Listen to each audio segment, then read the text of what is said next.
Giorgio a trouvé ce qu'il pensait être le plan parfait pour échapper à la Roumanie communiste. Il a vu des gens chanceux monter dans des trains dans la capitale roumaine, Bucarest, pour quitter le pays fermé et se rendre à Paris, la capitale française.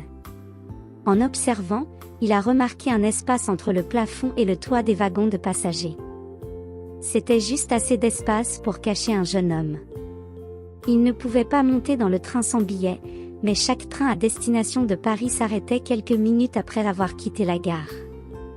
Il a donc le temps de traverser les voies en courant, de grimper dans un wagon et de se faufiler dans la brèche.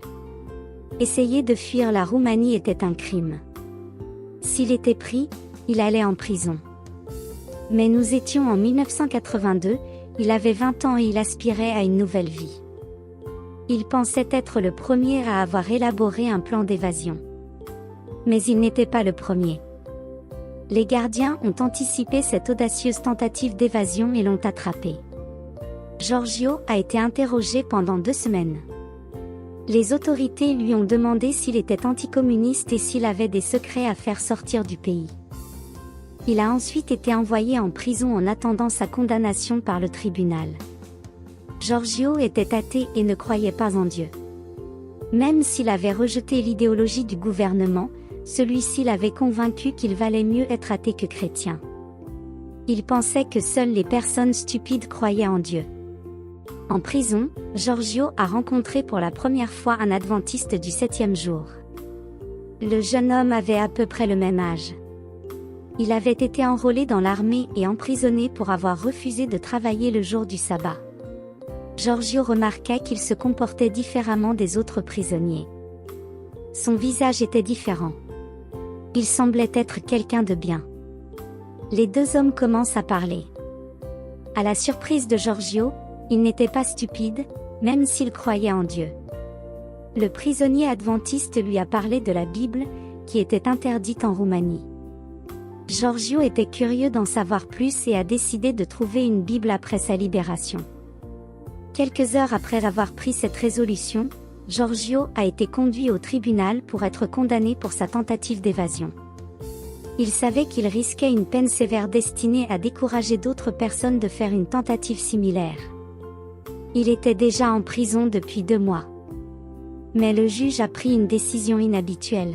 « Vous allez être libéré immédiatement », a-t-elle déclaré. Le procureur de la République a protesté. « Mais il a commis un crime contre l'État », a-t-il déclaré. La juge n'a pas bougé.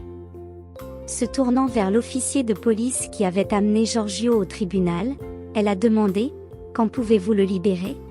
« Il sera libéré demain », a répondu le policier. Alors que Giorgio était escorté jusqu'à la prison, le policier lui a dit avec stupéfaction « Vous connaissez sûrement quelqu'un de haut placé ».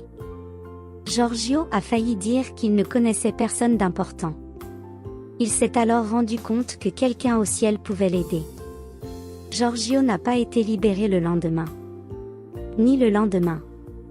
Le 6e jour, son ami adventiste lui demanda « Es-tu sûr que le juge a vraiment dit que tu serais libéré immédiatement ?» À ce moment-là, Giorgio s'est souvenu de sa résolution d'étudier la Bible à sa sortie de prison. Il décida d'étudier la Bible même en prison, avec l'aide de son ami adventiste. Et c'est ce qui s'est passé. Giorgio tint la promesse qu'il avait faite à Dieu. Il trouva une église adventiste et commença à prier chaque sabbat. Sa vie a changé. Il n'avait plus envie de fuir la Roumanie. Il avait découvert quelque chose de plus important, la liberté en Jésus. Il était heureux. Aujourd'hui, Giorgio vit en Italie et est un membre fidèle de l'église adventiste roumaine de Rome. Sa femme et lui ont 3 enfants adultes et 8 petits-enfants. Il a quitté la Roumanie après l'effondrement du communisme. Aujourd'hui encore, Giorgio ne peut expliquer pourquoi le juge l'a libéré. Il est certain que seul Dieu a pu intervenir. Giorgio reste en contact avec l'ancien prisonnier adventiste, aujourd'hui propriétaire d'une entreprise de construction. Pour avoir refusé de renoncer au sabbat, l'adventiste risquait une peine de 2 ans de prison. Mais il a été libéré en vertu d'une amnistie présidentielle 2 mois après Giorgio. Il n'avait été emprisonné que pendant 1 an. Giorgio est un homme de 60 ans, aux cheveux blancs et au sourire aimable. Rien sur son visage ne laisse deviner sa remarquable expérience avec Dieu. Pour connaître son histoire, il faut le lui demander. C'est la raison pour laquelle Giorgio aime demander aux gens de partager leurs témoignages personnels. À cause de cette expérience, j'aime inviter les gens chez nous pour entendre leur histoire, dit-il. On ne sait pas ce qui se cache derrière le visage des gens.